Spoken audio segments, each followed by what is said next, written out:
আসসালামু আলাইকুম গাইস, আজকে আমি ব্রাহ্মণবাড়িয়ার সবচেয়ে একটি বিখ্যাত জায়গা রাজবাড়ির মধ্যে চলে আসছি। তো জায়গাটি খুব সুন্দর, সামনের দিক দিয়ে একটি পুকুর আছে আর এটি হচ্ছে প্রাচীন একটি বাড়ি।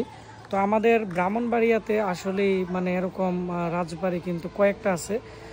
হরিপুর রাজবাড়ি আছে, নাসিরনগর আছে, তারপর হচ্ছে এটি হচ্ছে আছে ব্রাহ্মণবাড়িয়া তে একবারে ব্রাহ্মণবাড়িয়ার তালসরের একটু পরে বড় অরণ্যের মধ্যে পড়ছে। তো আর এই রাজবাড়ির ভিতরে কিন্তু আসলে খুবই মানে ভয়ানক লাগে।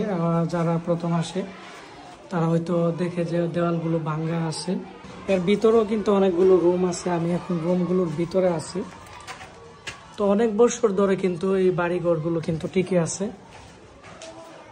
এই রাজবাড়ির একবারে যে ভবনটি আছে, এই ভবনটি একবারে এর মধ্যে কিন্তু একটি বট গাছ আছে, এর মধ্যে এর যে শিকড়গুলো আছে এটি কিন্তু একবারে খুব করা আছে। আর এর পিছনে কিন্তু একটি সুন্দর দেখতে পাচ্ছেন যে লেক আছে আর একটি বাগান আছে, খুবই সুন্দর জায়গা। তো আমি কিন্তু চেষ্টা করি যে দার্শনিক স্থানগুলোতে ভ্রমণ করার জন্য, দেখার জন্য। আমার ঘুরতে খুব ভালো লাগে। আর আমি যেখানে যাই আমার সাথে কিন্তু আমার বন্ধু রনি থাকে, লাদেন তো অবশ্যই থাকে, কারণ লাদেনে কিন্তু বাইক রাইডিং করে।